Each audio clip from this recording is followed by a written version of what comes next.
Hello everyone, welcome to Choice News Now Prime. I'm Shade Cherry.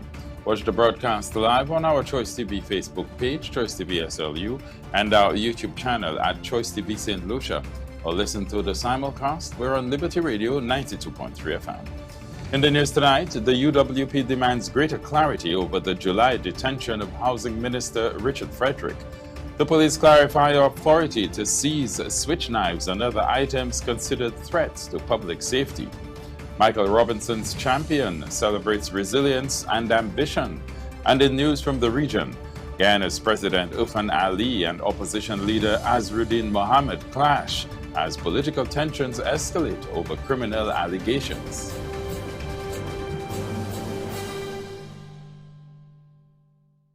In our top story tonight, questions surrounding the July 2nd detention of Housing and Local Government Minister Richard Frederick are resurfacing, with the United Workers' Party calling for greater clarity on the circumstances that led to him being taken into police custody.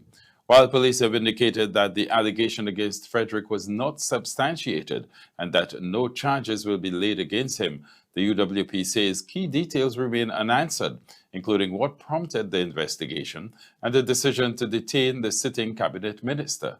Kishana Smith begins our newscast. The United Workers' Party UWP is intensifying its criticism of the circumstances surrounding the detention of Housing and Local Government Minister Honorable Richard Frederick, with Deputy Political Leader Dominic Fede arguing that recent statements from the authorities have raised more questions than answers. Frederick was detained by police on July 2nd in connection with an allegation that has not been publicly disclosed. At an August 19th police press conference, officials confirmed that Frederick had been detained while maintaining that the allegation against him was not sustained and that there was therefore no basis for charges to be brought against him. But the explanation has not put the matter to rest for the opposition United Workers' Party. Deputy Political Leader of the United Workers' Party, Dominic Fede, in his remarks, highlighted that announcement by Police Commissioner Verngard has opened a can of worms, ushering in more questions than answers. Pointing to possible loopholes in the case, Fede questioned whether the Commissioner had consulted with the Director of Public Prosecutions, according to the UWP, leaving Guard appearing to serve as both the Chief Investigator and Prosecutor in the matter. We cannot confirm whether the Police Commissioner did in fact consult the DPP.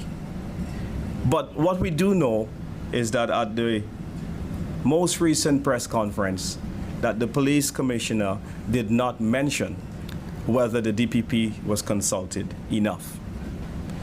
In such an occurrence, it would appear to the innocent bystander that the Police Commissioner would have been the investigator, the prosecutor, the jury, the judge, the High Court, and the final appellate court all in one. It is therefore necessary for the Police Commissioner to clarify to the public whether a long-held practice of consulting the DPP on such important matters were in fact done. Fede emphasized that for successive prime ministers, the Director of Public Prosecutions has served as the principal legal authority, providing expert guidance and assurance that justice is upheld. Further, he drew reference to the idea that there was a notable difference in the language between the information relayed by the Commissioner of Police in contrast to the information relayed through a press release by the Office of the Prime Minister. The statement which came out from the Office of the Prime Minister around the time that the said minister was arrested suggested that the minister was detained. Why the difference in the language? Was he detained or was he arrested?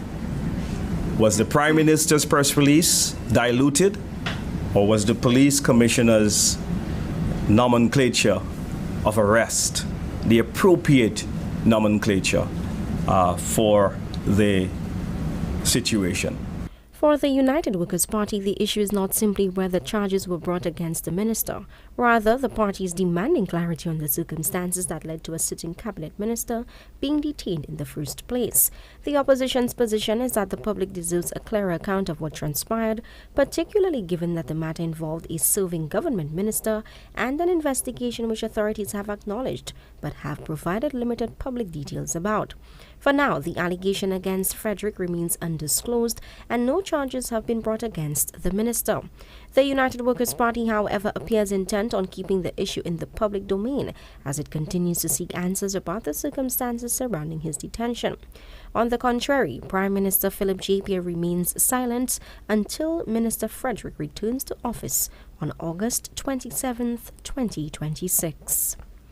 For Choice News Now, I am Kishana Smith. Major infrastructure works are advancing under WASCO's multi-million-dollar Northern Water Supply Rehabilitation Program, with heavy construction now underway along the Groseley Corridor. Contractor Reno Kajada is providing an update on the progress of the pipeline replacement project, including the rollout and expected timelines for the extensive works aimed at strengthening water supply infrastructure in the north. Phoebe Popo reports. Relief is on the horizon for residents and business owners in northern St. Lucia, long plagued by low water pressure and frequent supply disruptions. As WASCO advances its northern water rehabilitation initiatives, including the replacing of decades-old pipelines and major upgrades to the feeble system, contractor Reno Gajada is proving an update on how works are progressing on the ground. Speaking on the commencement of the project, Gajada details how initial operations have gone so far. We started off the Northern Pipeline project, which is the extension of what had started. So from the Bonte Bridge is where that work starts, and it will be ending at the Grizzly Junction. Basically what this is the continuation of a 20-inch line that was installed, but connected to the 14-inch main line along here. But for them to get more volume of water, they're increasing it to the 20 all the way up. So I think we're going to get a lot more volume of water once that project is done. As the rehabilitation project continues, this project will not serve as a contributing factor to the lack of water. The lack of water has anything to do with the pipes that we put in. Whatever other problems that exist is the reasons why there's no water. But when there is water, when that pipeline goes in terms of volume, the volume is going to increase significantly. So the pipeline for now is not going to make a difference in terms of the water. What it's going to do, it's going to give them the ability that when there is water, that they're going to get a lot more volume. According to Gajada, the project has a very short timeline, but he expressed that there may be inconveniences as the project moves up to Bossiju. This project is a 4-month project. The main pipes are going to go in fast, so a lot of them will be cleaned up quickly. But what's going to take time is the connections, the valve boxes are going to take a long time. When we get into the Bossiju Junction opposite the gas station, that is going to take a much longer time because we are coming into the road, and that is where we're going to see most of the inconvenience to motorists. Gajada commends the public on their cooperation and expresses that the project will be completed as soon as possible. Generally, on my jobs, I have not had a problem with the public. I think they've been very cooperative working with us. We will continue to work with them the best that we can. As you could see, we have a lot of equipment working at the same time, and that is just for us to expedite the project. We are also working late as well to see how soon we could alleviate the problem that it's causing. But all I have to say is thank you to them for all the continued support while we are working. While temporary road disruptions and heavy machinery may cause slight delays along the busy Groseley corridor, project managers emphasize that short-term inconvenience will yield long-term water reliability. With execution moving according to schedule, WASCO and contractor Reno Gajada are urging commuters and residents to exercise caution, follow traffic diversions and cooperate with site crews as work continues towards the targeted completion date. Reporting for Choice News Now, I am Phoebe Popo.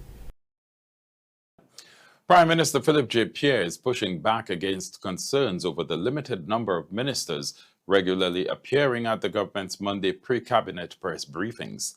While some members of the media have questioned the absence of several cabinet ministers from the weekly engagement, PSA's public visibility at the podium should not be mistaken for a lack of activity or productivity, stressing that all ministers remain actively engaged in the business of government. Kishana Smith reports. The weekly cabinet press briefing has become a fixture on the government's communications calendar, providing the media and by extension the wider public with a regular opportunity to scrutinize government policy, interrogate decisions, and assess the administration's progress. Yet beneath that veneer of transparency, a growing observation has emerged, and is such that the faces appearing most frequently before the cameras are often the same. Prime Minister Philip JP, along with a handful of cabinet colleagues, has become a familiar presence at the Monday briefings, prompting questions about whether the platform adequately reflects the breadth of the government's cabinet and the work being undertaken across ministries. That concern was put squarely to the Prime Minister on Monday, with Pierre being pressed on whether the public can expect greater participation from other cabinet ministers in future briefings. While Prime Minister Pierre did not offer any categorical assurance, he sought to decouple public visibility from governmental performance, making the point that a minister's absence from the podium should not be interpreted as an absence from duty. I can tell you that all the ministers are working. Not many ministers are coming to the press. That doesn't mean they are not working. The government has the GIS that this work for them. They are news items, but I'm trying your best to persuade them, tell them that you want to see them. The Prime Minister says he is fully cognizant of the work being undertaken by his cabinet colleagues, even when that work does not culminate in a Monday morning appearance before the press. While the government has repeatedly emphasized transparency and accountability as important pillars of its engagement with the public, the Prime Minister's position appears to be that communication is only one component of governance. For the media, however, the question of representation remains pertinent. The cabinet briefing is one of the government's most visible mechanisms for directly engaging journalists, allowing ministers to explain policy, defend decisions, and respond to scrutiny. Nevertheless, looking forward, the hope is that other ministers of cabinet will feature at the usual Monday press briefing. For Choice News Now, I am Kishana Smith. Coming up, police clarify the authority to seize switch knives and other items deemed threats to public safety. And St. Lucian artist Michael Robinson's champion celebrates resilience and ambition. The stories and more coming up after the break. Stay with us. The news continues.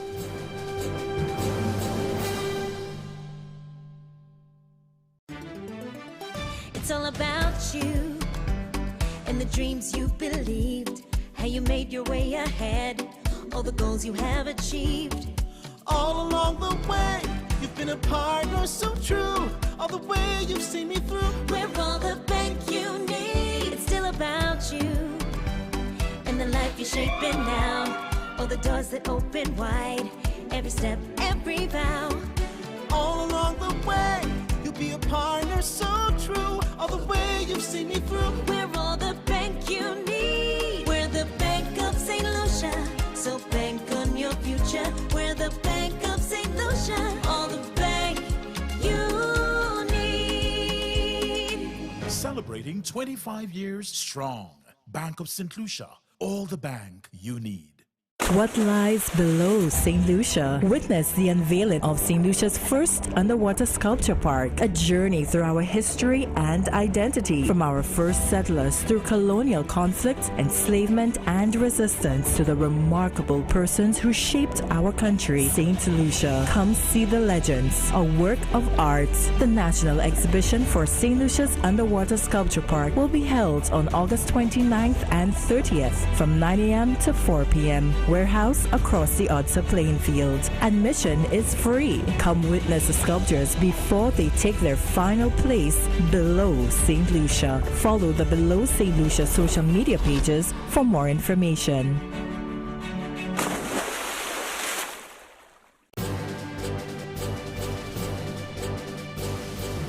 Welcome back.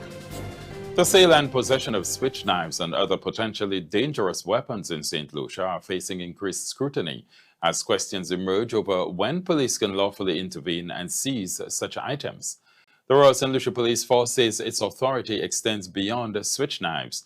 allowing officers to confiscate any item they reasonably believe may pose a threat to an individual or public safety. Kishana Smith has this report. The availability of switch knives for sale in St. Lucia, despite concerns about their potential use as weapons, has prompted questions about the legal authority of police to confiscate these items when they are found in an individual's possession. The issue was raised with the hierarchy of the Royal St. Lucia Police Force during its August 19th press conference, with its specific question being posed about what the law permits with regard to switch knives in St. Lucia. Commissioner of Police Vern Garn explained that the police's authority is not necessarily limited to one particular type of knife. He highlighted that where an officer encounters an item that, based on the circumstances, is believed to pose a threat to the safety of an individual or the wider public, police have the authority to take action, including confiscating them. Dangerous weapons in general. The charge is armed with a dangerous weapon. So, for example, you may have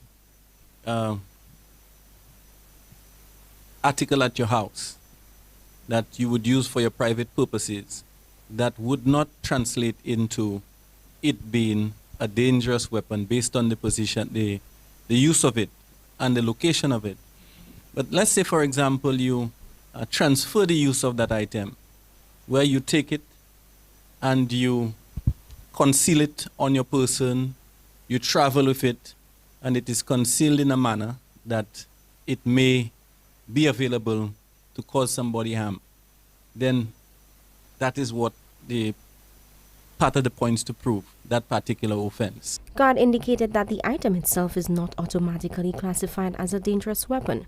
Rather, consideration is given to the intent behind the person's possession of the item. It is not to say that the item itself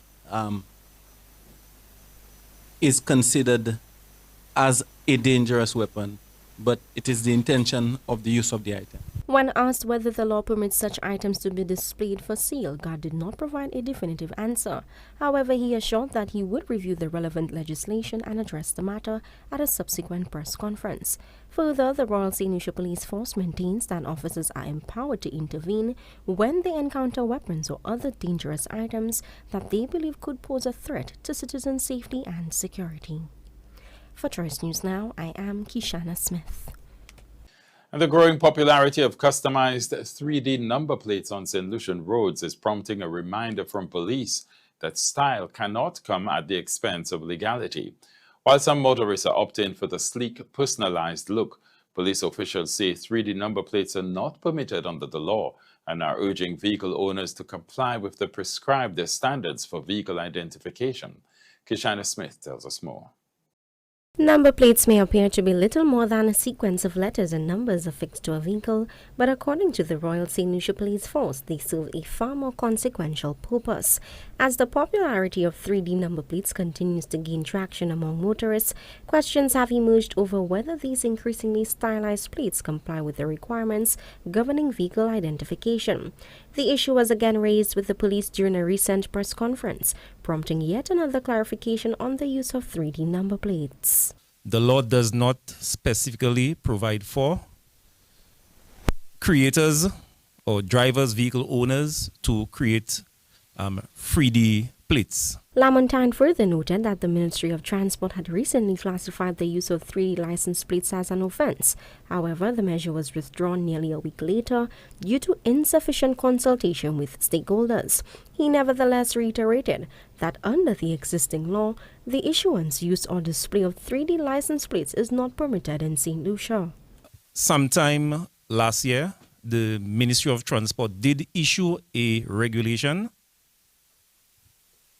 making it an offense to utilize or display 3D license plates. However, within a week's time, that piece of legislation, that regulation was withdrawn. And based on my instruction, it was withdrawn because there was insufficient consultation at the time with stakeholders before that regulation was promulgated, issued and promulgated to the public. So to answer the question very specifically, the law does not provide for the issuance, use, display or carrying up by motor vehicles or other vehicles of 3D plates. The growing fascination with 3D plates, however, appears to have introduced a new dimension to what was traditionally a relatively uncomplicated aspect of vehicle ownership. For some motorists, the raised lettering and contemporary finish offer a more polished and distinctive appearance. For law enforcement, on the contrary, the overriding consideration remains whether the registration markings can perform their intended function without ambiguity. The clarification comes amid increasing interest in personalized vehicle aesthetics, with motorists seeking ways to distinguish their vehicles while still maintaining the required registration details. For Choice News Now, I am Kishana Smith. This is Choice News Now Prime. More news coming up after the break. Stay with us.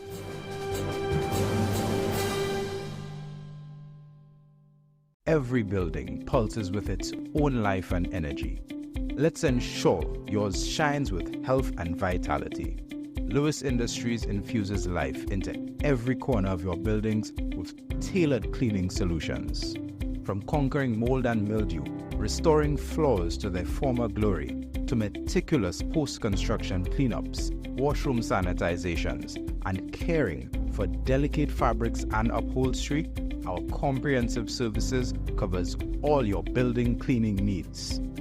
Create an environment that boosts productivity and leaves a lasting impression, because clean is not just an appearance, but a performance. Bring your workspace to life with Lewis Industries.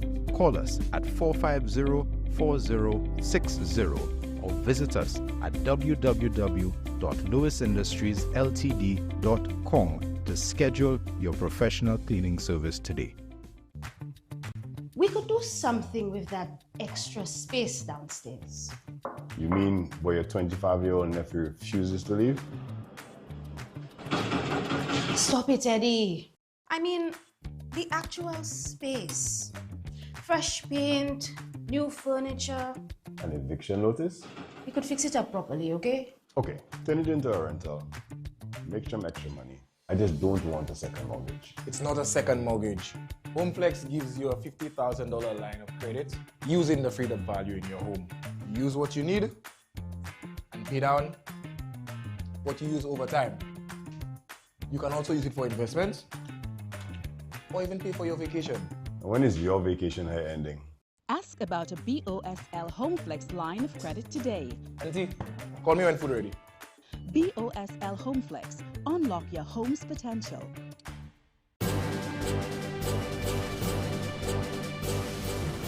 Welcome back. St. Lucian R&B artist Michael Robinson is using his latest release, Champion, to celebrate the resilience, ambition, and the determination required to build a career in the Caribbean music industry. In an exclusive interview with Choice News Now, Robinson reflects on his journey and the challenges of navigating the industry, while highlighting the star-studded music video featuring St. Lucian Olympic champion Julian Alfred and international rapper Joey Badass. Shaped by a small island upbringing to the global spotlight, rising R&B fusion star Michael Robinson is officially putting St. Lucian music on the map. In an exclusive interview, Robinson breaks down his latest release, Champion, accompanied by his director of photography, Jelani Paul, opening up about the steep hurdles of navigating the Caribbean music industry and the sheer grit required to succeed. His accompanying music video delivers a massive moment of national pride by uniting St. Lucian Olympic track star Julian Alfred alongside international rap star Joey Badass. A powerful reminder to all St. Lucians that local creative talent belongs on the world stage. Being a champion to me is not winning every single thing. I know we look at Julian Alfred, the Olympic champion, as a champion, obviously, because she won medals, but I see a champion as everyone else. A mother taking care of the kids, you know, myself as a musician finding his way, doing a big music video like that. I consider myself as a champion. And everyone just fighting every single day to earn a living and not giving up is a champion to me. Reflecting on the creative process of the song, Robinson gives credit to the team which compiled the instrumentals and producing of the song. So when I heard that song, it spoke to me, and I'm like, I need some live elements to it. And I hit up my friend Pepe, Pepe Deli Florenville. He did some of the live instruments like the orchestra. You could hear the violin. I hit up Islands from Freeport. He added his touch on that as well. And producer Bozo, Bad Sounds. Bad Sounds is known for Denry segment, but I feel like I needed that. We needed that hit, you know, and I reached out to him, and I recorded the vocals by Ransom Records. So it's a compilation of what I would say 4 or 5 different producers working towards a dream, working towards a project, and I think that's what made it more beautiful. Robinson shares the inspiration behind featuring Olympic star Julian Alfred in the music video. So Juju came to mind from onset, and when I reached out to her, she was more than willing. She loved the song. It actually, should I say it? Yes, I will say it. It actually brought her to tears because every single word, like myself, it spoke to her. So working with her when we went on set with Juju, she was more than ready, more than willing. We had lunch. She's just an amazing individual, and I think there's no better person to bring out that music video in reality than Juju. Director of Photography Jelani Paul discusses the creative vision behind the Champion music video. I usually am used to the very tight, you have like 2 minutes to shoot this person and you cannot mess it up. So because of that training, I approach it with the same mentality as no different whether it's Michael Robinson, Joey Badass, Jennifer Lopez, they all sort of fall in the same category for me. Because I knew how I wanted to approach Julian specifically, I wanted to show both her softer side where she would be more internalizing thoughts, and then also her physical side where she would be moving as well, which translated to me in 2 types of camera movements. When I was approaching Joey, I knew that we probably only had 3 takes with him, which we actually did only have 3 takes with him. So I essentially would just shoot a very tight set. We shot Julian in about an hour and a half, and Joey, we did it in 15 minutes, if so much. With Champion, Michael Robinson is not only celebrating personal resilience, but also using his music to spotlight the talent and ambition of St. Lucian creatives. Placing our creativity in an international context with his collaboration with St. Lucian Olympic star Julian Alfred and international rapper Joey Badass. As Robinson continues to build his presence on the global stage, anticipation is also growing for his upcoming performance at the October 27th Melt concert. Reporting for Choice News Now, I am Phoebe Popo. Ahead of the annual feast day of St. Rose of Lima on August 30th, members of the La Rose Society gathered at the Babonneau Catholic Church for a traditional Thanksgiving service. The sacred gathering marks the spiritual heart of the century-old floral tradition, setting the stage for the grand street parades and cultural festivities taking over the community of Moshi. Phoebe Popo reports.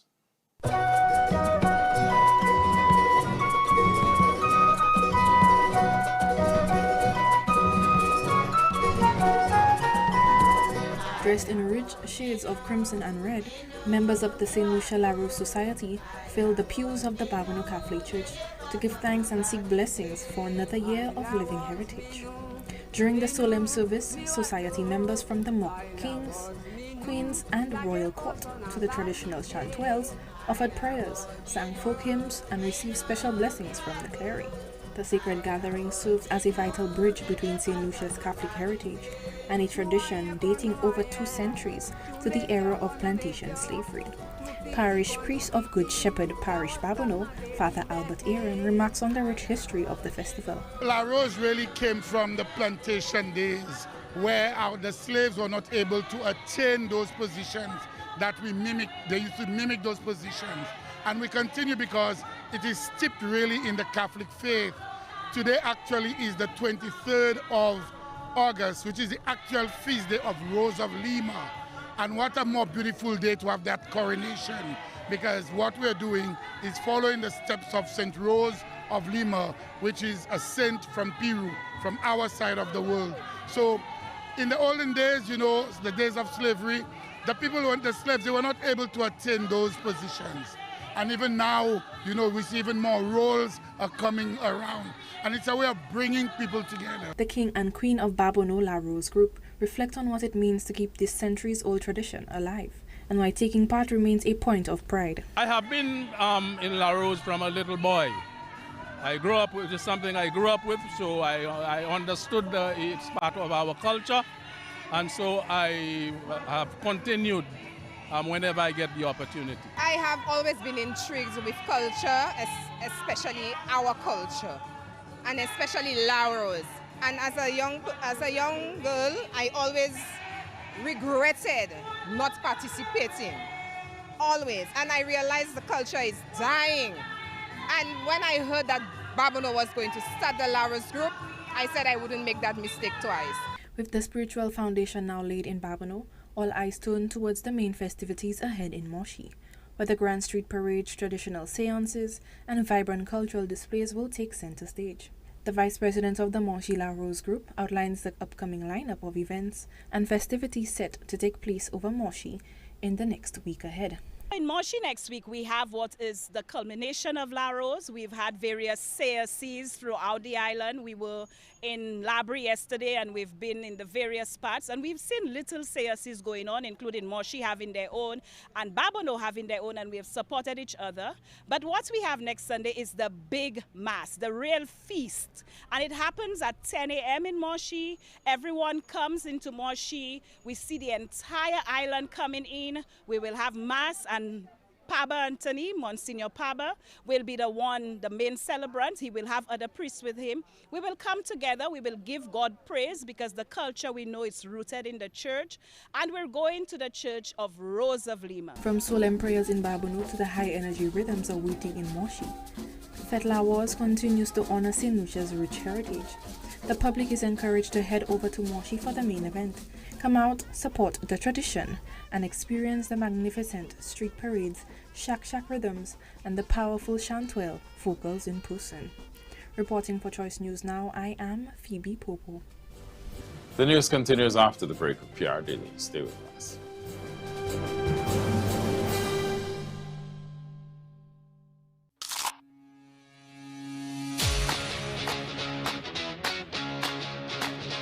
Life is full of tough choices. This one shouldn't be one of them. Wait, 9 pieces for $35? That's crazy. But do I need KFC today? I mean, I had it. When did I last have KFC?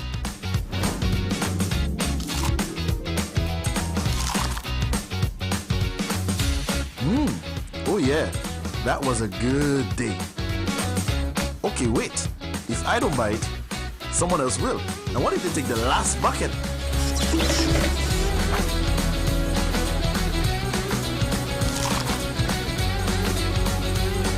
Yep, right decision. Definitely right decision. KFC Crazy Tuesday, because some deals are too good to resist. Advertise to a captive audience. Make your business a star with Choice TV.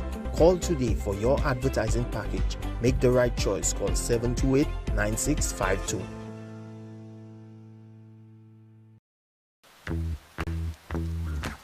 Collecting rainwater is easier than you think. With just a tank and a few simple connections, you can capture rainwater to use for non-potable uses, like cleaning, gardening, and more. Water is life. Every action matters. Every drop counts.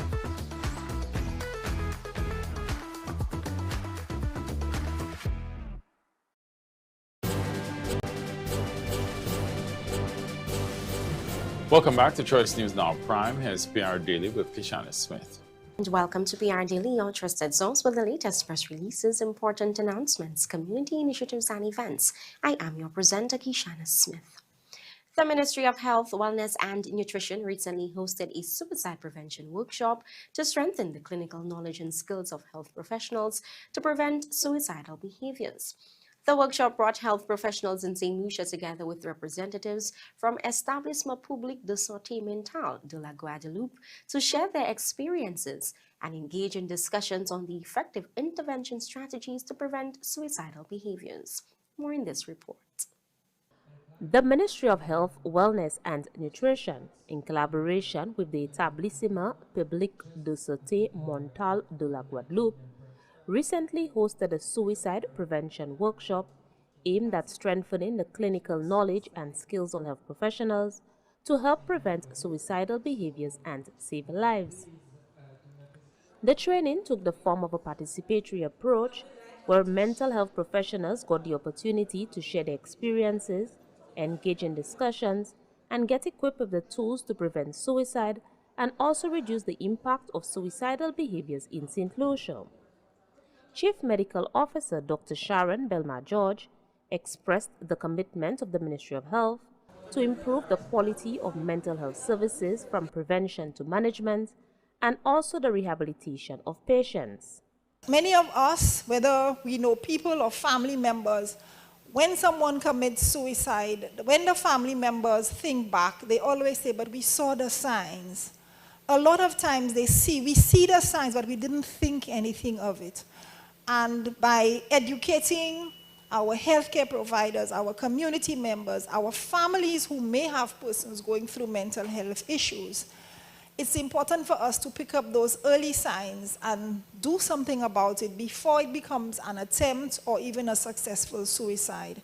Minister for Health, Wellness and Nutrition, the Honorable Moses Jabatis, emphasized that suicide prevention is a shared responsibility, requiring coordinated action across all parts of society, rather than relying solely on the health sector.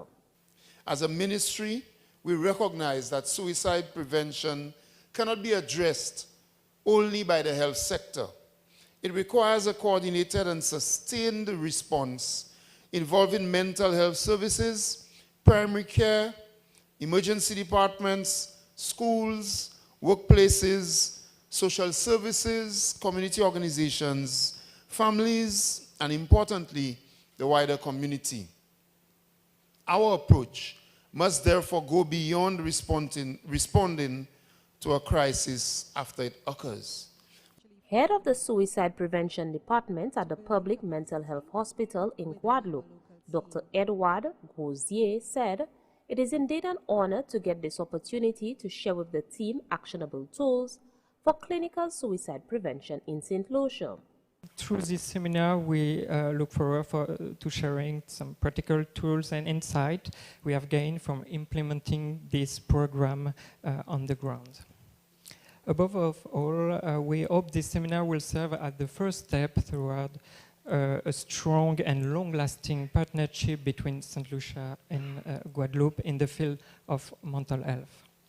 By uniting our regional expertise, we can build a strong, more resilient safety net for everyone. Upon completion of the workshop, the Ministry of Health is hopeful that evidence-based, low-cost interventions can be integrated into the healthcare system as to strengthen national suicide prevention. Reporting from the Ministry of Health, Wellness and Nutrition, I am Fennel Neptune. The government of St. Lucia is taking steps to make solar energy more affordable for households and businesses as part of a broader strategy to reduce the country's dependence on imported fossil fuels. Since St. Lucia has little control over international fuel prices, increased use of renewable energy is seen as a way to reduce the impact of global price fluctuations on consumers and the economy. The government is moving to make solar energy less costly for households and businesses as part of a wider push to reduce St. Lucia's dependence on imported fuel. When fuel prices rise overseas, we feel it here at home. So increasing our use of solar and other renewable energy sources can help reduce the vulnerability over time. Government has been helping to soften the impact of higher international energy prices by subsidizing cooking gas and collecting less tax on fuel. So far this fiscal year, those interventions have had an estimated of 44.9 million EC dollar impact on the public finances. Those measures help to cushion the impact when prices rise. But government is also tackling the problem from another direction, helping St. Lucia rely less on imported fuel over time. During Tuesday's sitting of the House of Assembly, Prime Minister and Minister for Finance, Honorable Philip J. Pierre, secured approval for a 5-year extension of VAT relief on specified solar photovoltaic system components and installation services. The VAT relief is only one part of the approach. Government is advancing measures on 3 fronts: the Electricity Act, enacted in July, provides a new framework for households and businesses to generate solar energy. The 5-year VAT extension reduces the tax burden on specified solar photovoltaic system components and installation services. Government is also advancing changes to the Income Tax Act to extend deductions for qualifying expenditure on the purchase and installation of solar photovoltaic systems through 2031. Together, the three measures work on different sides of the same challenge. The Electricity Act creates the framework to participate. The VAT relief reduces the upfront tax cost. And the proposed income tax changes provide further relief on the investment. There is a movement in the entire world, particularly countries that do not produce fossil fuels, to look for alternative means of energy. Mr. Speaker, and these two alternative means are usually the sun, solar, or the wind. Mr. Speaker, St. Lucia spends a tremendous amount of foreign exchange on the import of fossil fuels. And Mr. Speaker, anytime there are changes in the oil, in the price of oil, the people of St. Lucia suffer, Mr. Speaker. Fact is, Mr. Speaker, St. Lucia has absolutely no control over the price of fuel, no control over the cost of fuel, Mr. Speaker, and by extension, no control over the price of fuel. So every time there is any instability in the world, the people of St. Lucia suffer. For households, the measures are intended to reduce some of the costs associated with investing in solar energy. For businesses, lower energy costs can leave more resources for investment and expansion. Greater use of solar energy can also create opportunities for electricians, installers, technicians, and local businesses providing solar energy services. And I want to say to the people of this country that we will always, in our transition to solar energy, we will always protect the lower income people in this country who can't afford solar panels, etc. We will always protect them, Mr. Speaker. It's our singular duty that we are proud of. The same way we are going to support all the institutions that deal with the people in this country who are underserved, who have low income, or who do not enjoy the quality of life that we all want to enjoy. The move also has a regional dimension. As chairman of CARICOM, Prime Minister Pierre is also championing greater resilience as Caribbean economies face many of the same pressures from imported energy and the rise in global prices. For St. Lucia, the goal is to become less vulnerable each time global fuel prices rise by making it easier and less costly for households and businesses to generate energy from a source the country has in abundance, the sun. And that's all for today's edition of PR Daily. If you have a press release that you want to share with our audience, send us an email at news.choicemedianetwork@gmail.com. Thank you for watching PR Daily, and do stay tuned for more news and updates. Back to you, Shea. Thank you, Kishana. Let's now take a look at the local weather forecast.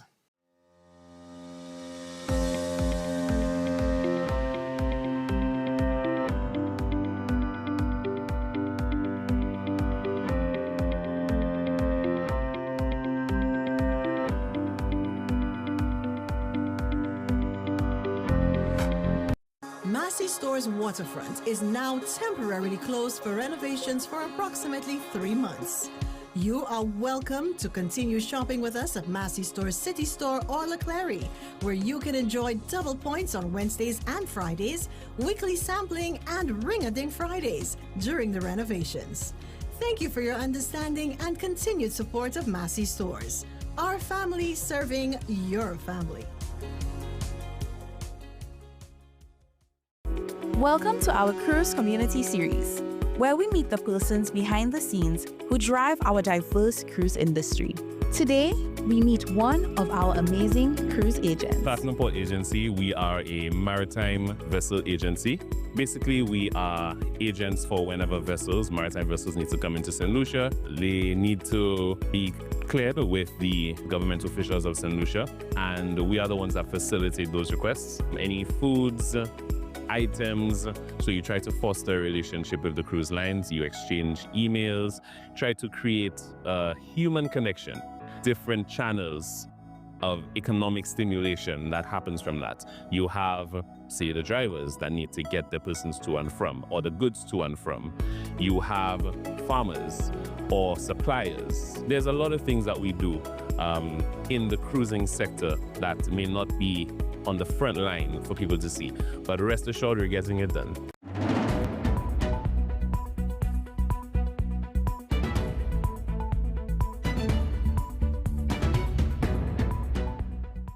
Welcome back. Here's Keshana Smith once again with our regional news package. Welcome to the regional news package. I'm your presenter, Keshana Smith.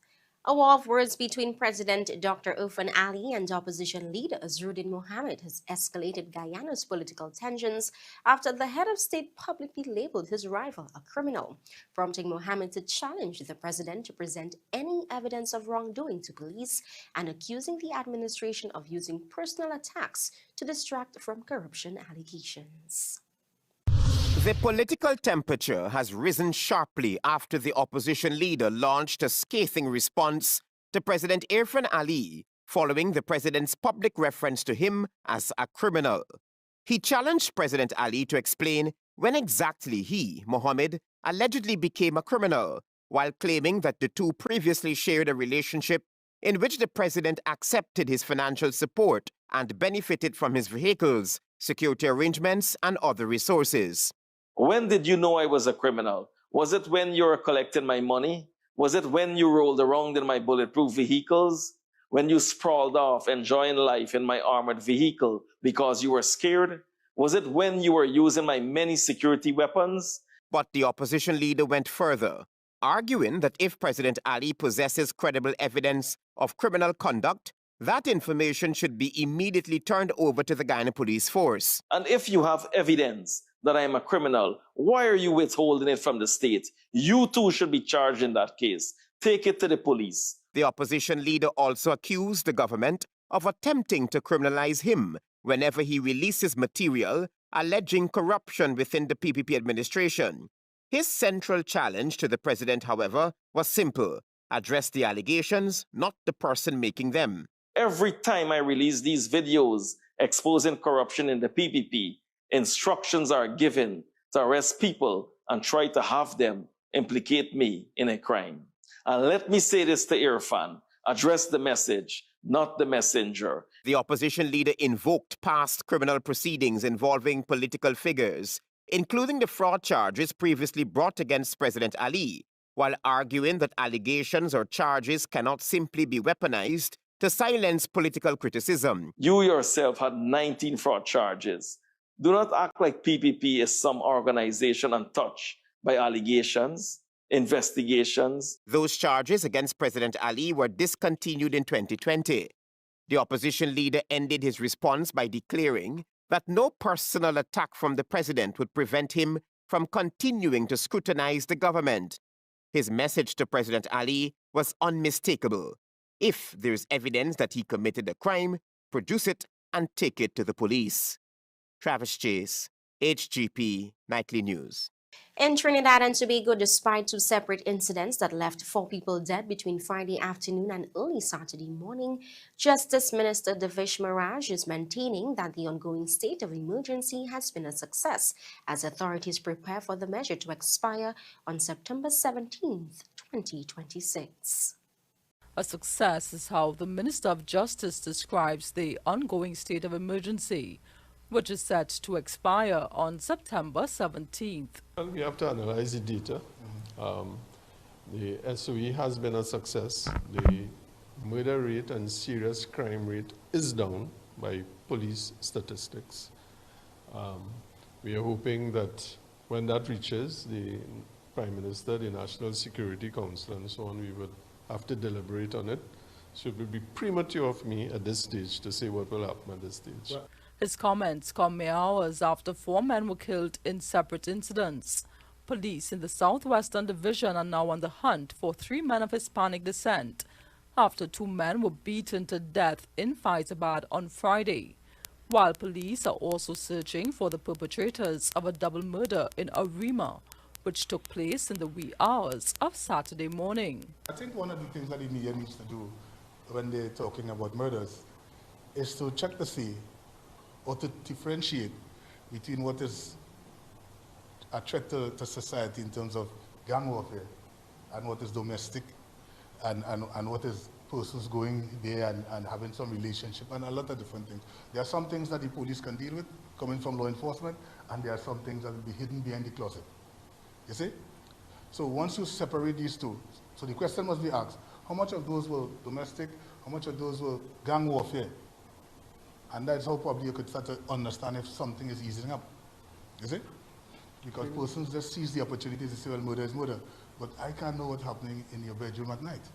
The murder toll now stands at 235, while the toll as at August 21st last year was 240. Meantime, with several bomb threats reported on Wednesday, the Homeland Security Minister is hailing the support of international intelligence agencies in local crime fighting. The police is doing a remarkable job. And you know what is, I will let you know a little secret. This is only for you, it's a secret. So I'll tell you that. You know how it is so important for us to have intelligence agencies supported by our colleagues from the outside. Very, very important. And we applaud that. Renessa Cutting, TV6 News. And finally, in Antigua and Barbuda, drivers breaking the rules of the road could soon find themselves facing a tougher police response, with Cabinet now approving a US $30,000 for new tint meters, breathalyzers, and radar guns aimed at cracking down on illegal vehicle tints, drunk driving, and excessive speeding. More in this report. Motorists with illegally dark-tinted vehicles are facing increased scrutiny as government moves to give police new tools to determine whether vehicle windows comply with the law. Cabinet has approved $30,000 for the purchase of 25 tint meters, along with 25 professional breathalyzers and 12 handheld radar devices. Director General of Communication in the Prime Minister's office, Maurice Merchant, says the move follows a directive issued to police last week. Last week, the Cabinet of Antigua and Barbuda instructed the Royal Police Force of Antigua and Barbuda to mount a campaign to remove illegal tint from vehicles once they are detected, and to do so immediately on the spot. The new meters are expected to allow police to objectively determine whether a vehicle falls within the legally permitted limits. Merchant outlines those limits. Must allow at least 35% visibility, light transmission, VLT. Front windscreen tint is permitted only as a strip extending no more than 6 inches down from the top of the windscreen, and that strip must also allow at least 20% VLT. He also says the rear side windows and rear windscreen must allow at least 35% visible light transmittance, or VLT. He says the meters are intended to give police an objective reading before enforcement action is taken. Police believes that the tint do not form part of the law, or what the law allows. They have the right to remove it. And that is why on the spot, the police can remove it. Instruct the driver to remove it. If not, the police themselves can remove it. Shanakisha Francis, ABS News. And that's all for our regional news package this evening. Back to you, Shane. Thank you, Kishana. Our final segment coming up right after the break. Stay with us.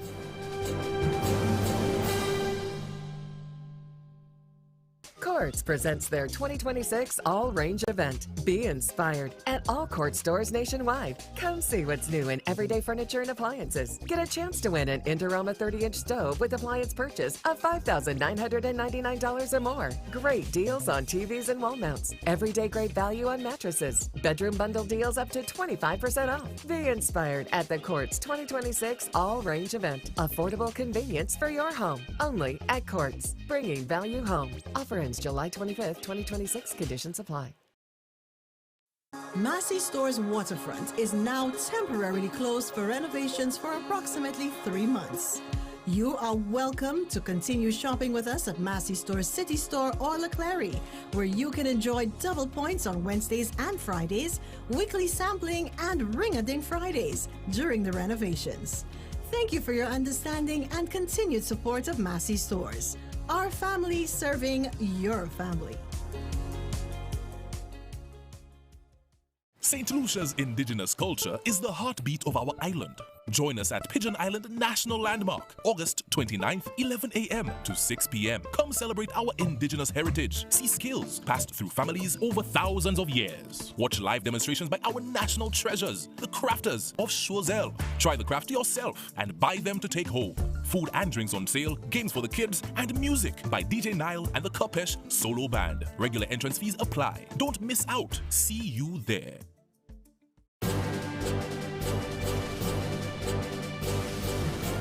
Welcome back. Before we end tonight's broadcast, here's our update. Chinese couple Liu Peijin and his wife have spent more than a decade traveling across their homeland, refusing to let illness and disability end their dream of exploring China together. After retiring from a long military career, Liu plans for a road trip with his wife were threatened when complications from diabetes left her partially paralyzed and wheelchair-bound. In 2014, the couple began their journey, initially traveling by car before upgrading to a camper van equipped with beds, a kitchen, dining area, and medical supplies. Liu became his wife's full-time caregiver, helping with medication, rehabilitation, exercises, and daily care. The extended time on the road has reportedly improved her spirits and helped her maintain coordination and mobility despite her paralysis. Their travels have now taken them to 31 of China's 33 provinces, inspiring people along the way. The couple continue to explore the country and are planning future trips to lesser-known destinations, demonstrating that age and disability did not end a shared dream of adventure. And with that, we come to the end of our primetime newscast. On behalf of the entire Choice TV family, thank you for staying with us. Stay tuned for more quality programming on Choice TV.